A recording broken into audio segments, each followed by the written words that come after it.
My mother-in-law screamed, "It's your fault my daughter cheated." I replied, "Interesting theory." Then I showed her the proof that her daughter had been cheating with her own husband. My father-in-law. The family imploded and my ex-wife was frantically calling, blaming me for tearing everyone apart. I, 35 meters, am still trying to wrap my head around the sheer audacity, the absolute gall. It's been a rough couple of days, like life imploding rough. It started Tuesday.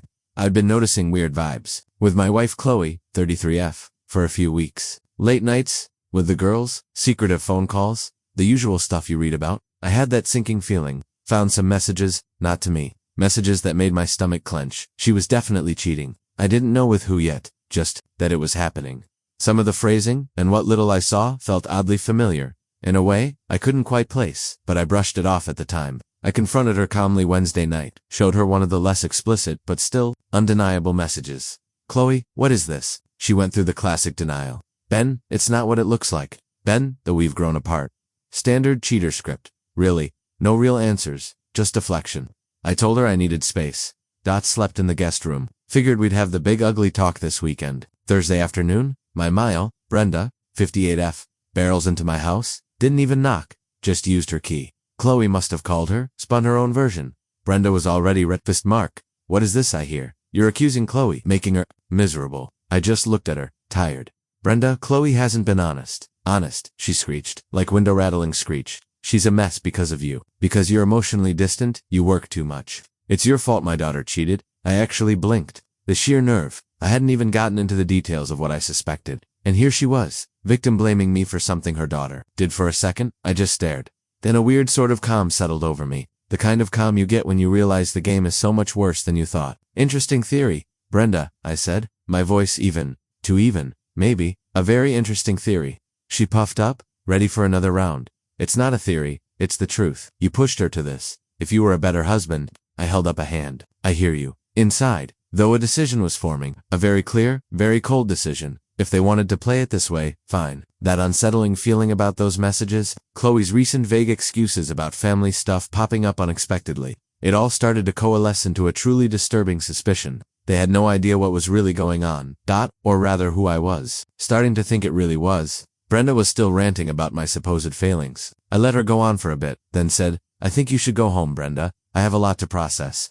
She looked like she wanted to argue, but something in my tone must have given her pause. She huffed, "You better fix this, Mark, for Qley's sake." Then she stormed out. "Fix it, right? The problem is, I don't think this is something that can be fixed, and the why is going to rock Brenda's world far more than mine. I need to be sure. I need irrefutable proof that vague, sickening suspicion needed to become fact or be dismissed. Ugh, this is a nightmare." Update 1. 1 week later. It's been a week since my last post. A week of feeling like I'm walking through a surreal, twisted movie. Thanks for the comments, tub of you. Good to know I'm not entirely losing it. So, after Brenda's little tirade, and with that horrible, specific suspicion gnawing at me, I knew I couldn't just sit on it. I had to be 100% sure before I blew everything up. I spent most of Thursday night and Friday racking my brain. Ben remembered an old tablet we kept in the study. Qley used to use it for her personal photo albums and some social media she thought I didn't know about, claiming it was more private, because it was an older model I never touched. I hadn't thought about it in years. I wasn't even sure what I was looking for.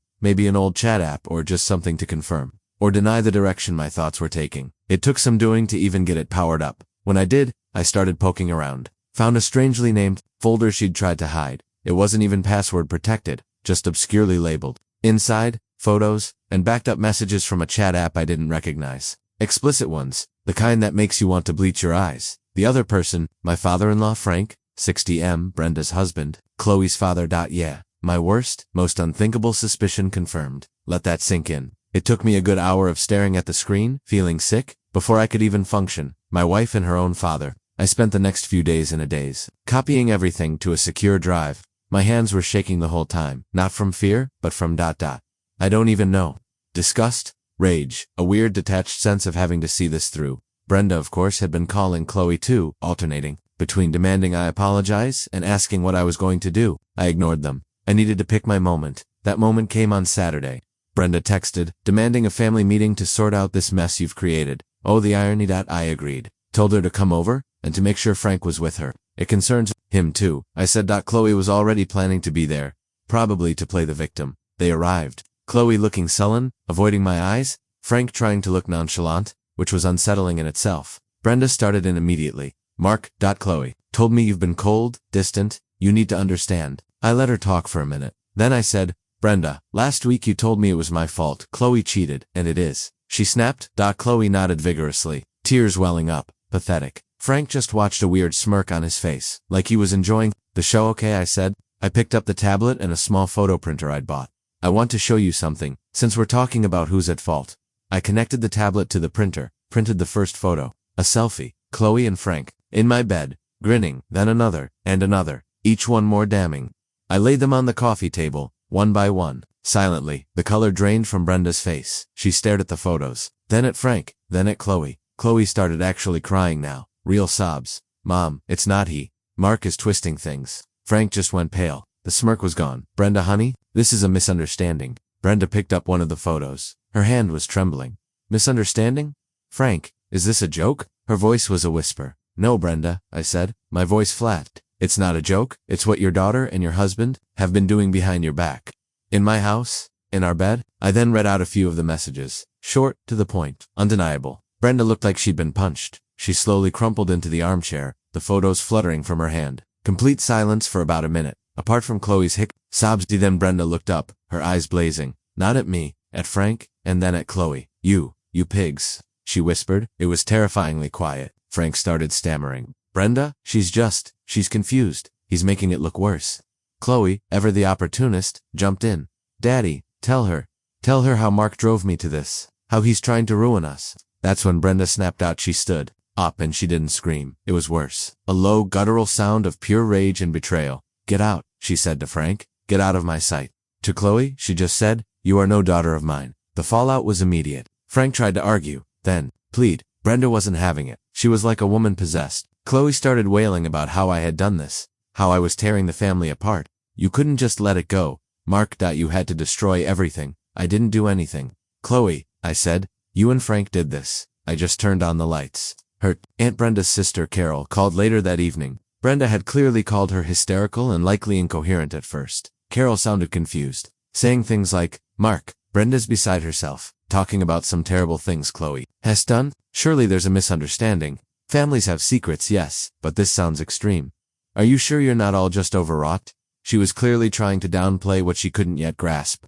I just told her the truth was far worse than she imagined and that Brenda would tell her when she was ready. Qley has been bombarding my phone, texts, calls, all blaming me. You've ruined Dad's life. Mom will never forgive him. It's your fault. She even had the nerve to ask if she could stay at the house because Dad had to leave and Mom won't talk to me. Hard no. Frank apparently went to his brother's. Brenda is, well, I don't know, but I imagine she's shattered. The entitlement is staggering.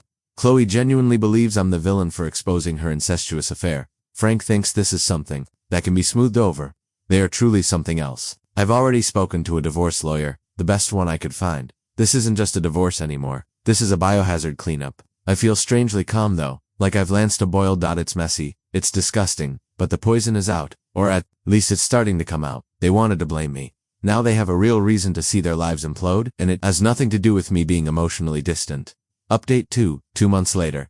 Alright, it's been a couple of months. Time for the final chapter in this dumpster fire saga. The dust hasn't settled, more like it's revealed the absolute wasteland my old life was built on. So, after the big reveal, things went nuclear, just as you'd expect. Brenda, true to her initial shock and rage, kicked Frank out for good. He tried everything, denial, feigned remorse, even trying to blame me for seducing Qley or some crap. My lawyer got a good laugh out of that one when Qley tried to float it as a defense. Brenda wasn't buying any of it. She saw him and Qley for what they were. She filed for divorce from Frank almost immediately. Adultery, with about the most aggravating circumstances imaginable.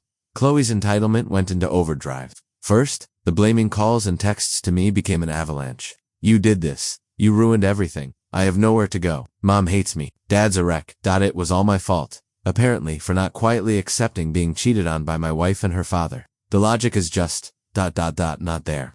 Then came the dirty tricks.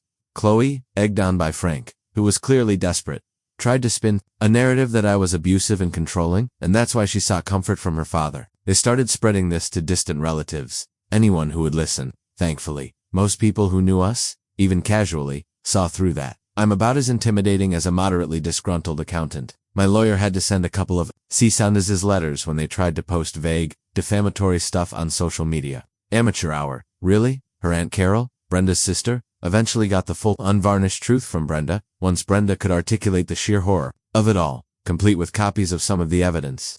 Carol's initial attempts to find a misunderstanding evaporated instantly. She went from confused and vaguely placating to utterly disgusted, last I heard. She's firmly on Brenda's side and hasn't spoken to Frank or Qley since. Beyond a single, reportedly scathing message to both the revenge, my part. My revenge wasn't some grand cinematic gesture, it was simply letting the truth do its work and protecting myself legally. The divorce, I filed immediately. Cited adultery. Given the evidence, Qley had zero leverage. Her initial demands through her first lawyer, a cheap one Frank was probably paying, were ludicrous. Wanted the house, massive alimony, claimed she was traumatized. My lawyer, Ms. Henderson, a shark, bless her, just sent back copies of the photos and a few select message transcripts. Their lawyer dropped the case shortly after. Qley's next lawyer was much more realistic. Full disclosure to key people, Brenda, in her initial pain, actually asked me for all the evidence. She wanted to understand the full scope of the betrayal. I gave it to her. She then made sure key family members, the ones who mattered and weren't buying Frank and Qley's BS, understood exactly what happened. The family didn't just implode. It vaporized any support for Frank and Qley. Asset division. It was pretty straightforward. We didn't have kids. Thankfully, the house was marital property. We sold it, split the proceeds. Qley tried to argue for more, due to emotional distress, the nerve. The judge, after Ms. Henderson presented a concise summary of the facts, pretty much laughed that out of court. Qley got her 50% of the house equity and her personal items, nothing more. No spousal support. Ms. Henderson argued successfully that Qley's actions directly led to the marital breakdown in such an egregious way that spousal support would be a mockery of justice. The judge agreed. No contact. I blocked Qley and Frank. On everything I could think of, any communication had to go through lawyers. Qley tried to show up at my work once, crying, making a scene in the lobby. Security escorted her out. I heard she also tried to get to me through mutual friends, painting herself as a victim. Most of them had already heard the truth from me, or from a furious Brenda. The fallout for them. This is where it gets well, they got what they deserved. Frank, last I heard, he's a pariah. Lost his marriage. His relationship with Brenda is obviously destroyed beyond repair. His reputation in their social circle and extended family is mud. Apparently he's living in a crappy little apartment and his business, he was a self-employed consultant, has taken a massive hit because word got around. People don't want to associate with him. Good.oh, Qley. She's not doing well. Lost her husband, me, her mother's support, and her father is now a source of shame. Not support. She's apparently couch surfing between a couple of equally delusional friends who buy her victim narrative. The money from the house sale will only last so long, especially with her tastes. She has no real career to speak of. She still tries to call occasionally. Usually from numbers I don't recognize or those no-caller ID efforts. Still wailing about how I ruined her life. I just hang up or let it go to voicemail if I don't recognize the number. The calls are getting less frequent. This is the only part that gives me pause because she was also a victim here. A massive one. She's devastated. Naturally. Her entire world was a lie, but she's strong. She's cut both Frank and Qley out completely. She's focusing on herself, going to therapy. We've had a couple of very brief, very civil text exchanges, enough mostly her thanking me for not hiding the truth. As painful as it was, it's a weird dynamic. I feel for her. I really do. She didn't deserve any of this. She's even started going by her maiden name again. As for me, the divorce was finalized last week. I've moved into a new place. Smaller, but it's mine, and it's peaceful. The whole experience was disgusting, traumatic, and honestly utterly baffling. The level of betrayal was insane. But I'm out. I'm free. The revenge was just holding them accountable. They built their disgusting little world on lies, and I simply exposed it to the light. They did the rest themselves. They wanted to blame me for Qley's initial, as I thought then, cheating. Well, they got a whole lot more to blame me for now in their twisted minds. But I sleep pretty well at night. They made their bed. Now they get to lie in it, separately, and very uncomfortably. Good riddance.